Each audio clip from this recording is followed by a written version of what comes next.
Good morning, Villa fans, and welcome to a match reaction for Aston Villa 2, Nottingham Forest 1.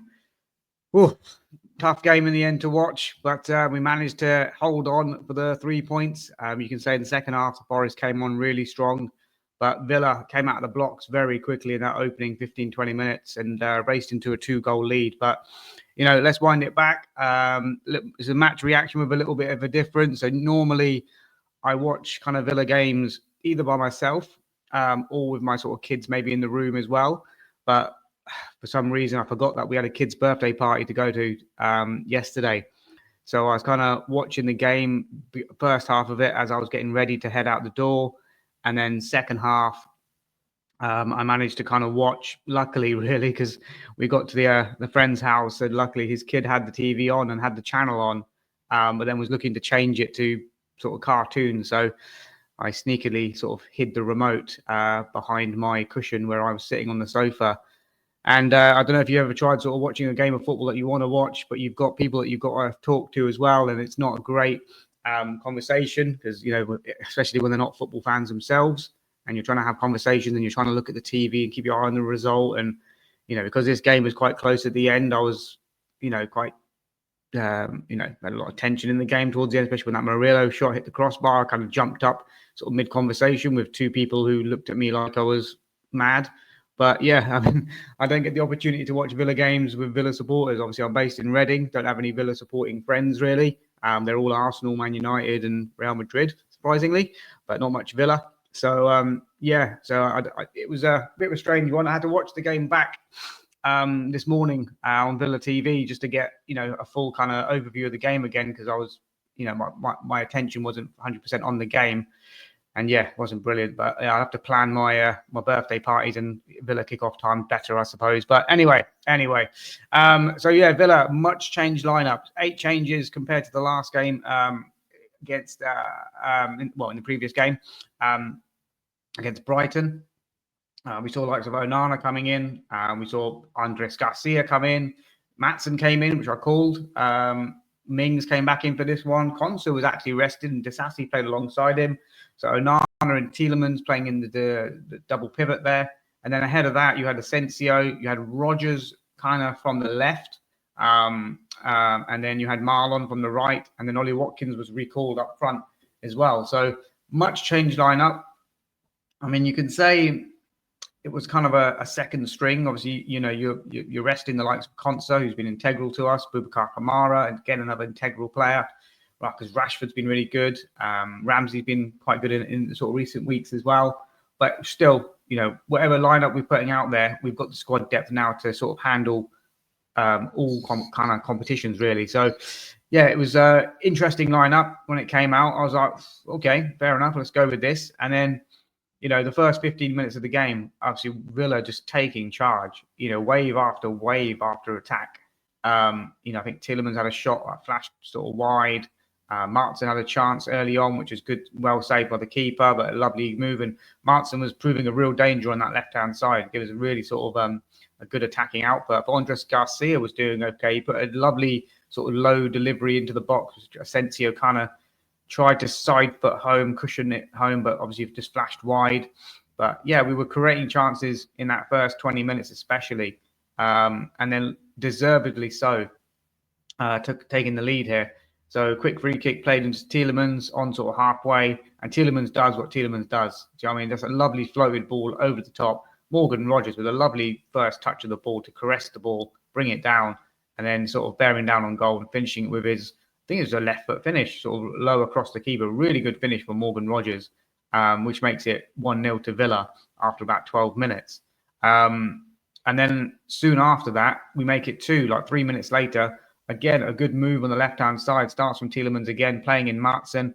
Martin jinks in and out of his fullback and produces a lovely cross into the box. And Marlon is literally, stood in front of the keeper and just manages to sort of, place it home. If you watch the replay on that, there's quite a funny little incident. So as that move is building up and as Martin is twisting in and out, Murillo has basically got a hold of Watkins and sort of trying to stop him getting anywhere near the box, and they're sort of grappling a little bit. And as the ball gets played in and Marlon converts, Watkins just kind of pats Murillo on the back saying, well done, dickhead.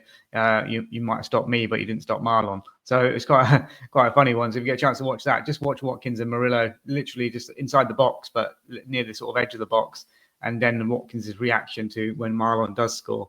So yeah, 2-0 up. And you think at that point, absolutely cruising it. I mean, I was loving it, as I was heading out the door, 2-0 up, thinking, okay, we've definitely got this in the bag. As if, we can get a few more here as well. We've got, weapons on the bench that we can bring on. But then after about sort of 20 minutes, we kind of, we went into a bit of a lower gear and allowed sort of Forest a few chances. And especially in the second half, I mean, Nico Williams was doing really well getting forward for them. They played without a recognised striker. I mean, Wood was out and so was Awonmi. So they didn't really have a striker in the first half. Alanga was trying to get in from the flank and got in once, but dragged his shot wide. There was another chance for them as well in the first half. But Nico Williams, second half especially, was very good for them. I felt as though they brought on the, the B-Tech Grealish in Jota, who got their goal back. And it was a nice little goal, a nice little touch to take it away and across Martinez and into the bottom corner. And from there, it was wave and wave of attack for Nottingham Forest.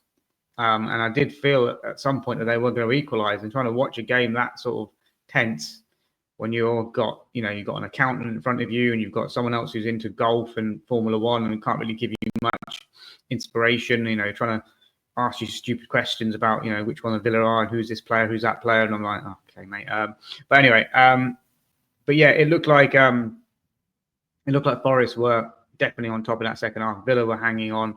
We didn't have the control. I mean, we talked about it against the Brighton, Onana coming on and giving us that control. After 20 minutes of the game, we didn't have much control of it. It was, again, like a basketball match, back and forth. And it was just like, we need someone to put the foot on the ball, control it. Onana wasn't really doing that, nor was Tielemans. And then it took for like Kamara to come back on after the hour mark. We brought on Rashford. Rashford had a chance late on where he's through on goal and he tries to kind of dink it over the keeper's dive. Keeper's got a hand to it and manages to get back onto it on the line as well. But yeah, it was second half was a bit sort of to and fro. As I said, I didn't see. Well, I did see most of it. It was on in the background, but when you've got kids that you're kind of looking after and they're jumping around on bouncy castles and stuff, it's hard to fully focus on that. So I've tried to watch the 90 minutes back this morning.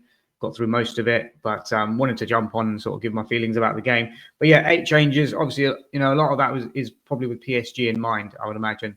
Likes of Bukayo Kamara, Ezri Konsa, and Matty Cash. Obviously, Garcia can't play. Marlon played today and scored, but can't play against PSG. So I think it was a game where you could give those guys a little bit of a run out. I mean, to be fair, against Forest, it was a bit of a bold move from Unai really to do it. You would expect these sorts of 8 changes to happen against the likes of Southampton that we've got coming up perhaps. But to do it against Forest, who are in form, and are obviously third in the league as well. But now we've managed to climb up to 6th position. And, we're banging the race again of top 4. All of a sudden, we've come from nowhere. I think a few weeks ago, we were sat in 10th. And we were like, there's not much chance of top 5 going on now. We are right back in the mix. 7 wins on the bounce now in all competitions. Confidence is high. The squad is looking healthy. Touch wood. Barkley's coming back now, apparently. He's back in training. Bailey was only out for a little while. He should be back as well. So that would give us a full complement squad to choose from going forward.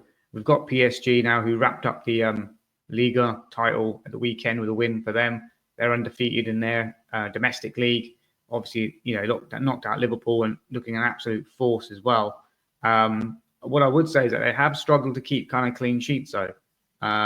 They played in a cup game recently and they conceded 2 goals to like a league below side, I think, or 2 leagues below in a sort of quarter final or something. So yeah, so they can be got at. And I said the important thing for me for the PSG game is to stay in the tie.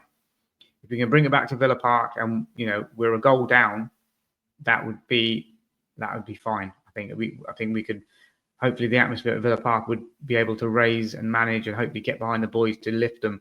If we come back to Villa Park and we're 2 or 3 goals behind, then that's where it's going to be a struggle. So we just need to stay in the tie. And I think we've got the right manager to sort of manage the tie for us. The 180 minutes initially, get through that. So it will be kind of a backs to the wall game against PSG. But I want to do a proper preview for the PSG game anyway, so I won't talk too much on that. But going back to the Forest game, no matter how you're getting the points on the board now, this is the business end of the season. We just need to get points on the board. And I just felt like this was a massive 3 points. I think we needed to get revenge for the City ground result that we had against these guys. We needed to stay in contention for top 4, which we have done. We've given us a massive shot in the arm now. And go to PSG game now. Confidence. I think it's Southampton after that, I believe. Hopefully we can, do well against PSG, win against Southampton, take that confidence into the home leg against PSG as well. But I just felt, player-wise, players that stood out for me, Ian Markson, setting up a goal and doing well and almost scoring in the first half. Morgan Rogers showing a different side to his game in terms of a bit of grit, a bit of Morgan on Morgan, in terms of Morgan Gibbs-White and Morgan Rogers. I thought Al Morgan came out on top. Essentially had a bit of a quiet game, if I'm honest. It started off the game quite brightly, picking up those pockets of spaces and linking up well with Garcia, especially on that sort of right-hand side. But I felt he sort of dwindled a little bit towards the sort of second half and was obviously taken off. Rashford gave us a bit of a spark up front. Watkins gives you a lot of honest running, but he didn't impact the game. Rashford had more kind of impact on the game when he came on in the last half an hour than Watkins did in the first hour. So it'd be interesting to see who gets the nod against PSG for that. Do we go with Rashford from the left? Do we play him up front? Does Watkins keep his place up front? So it'll be interesting to see what happens there. McGinn did well when he came on. I think the game needed his control later on. So I think that was a good sub to make. Kamara obviously, steadied the ship for us as well and gave us that little bit of composure that we were lacking with Onana in there. But anyway, guys, I just wanted to jump on, give a quick little reaction to it. I will watch the game back properly. I'll come back at you with a PSG preview in the next couple of days as well. So look out for that. If you do like what you've been listening to, please do like, comment, subscribe. Give me your thoughts on the PSG game, your thoughts on this game as well. Who's going to be starting? What is our starting lineup for PSG? Put it in the comments, guys. Let me know. And until the next video, I'll see you then. Bye for now.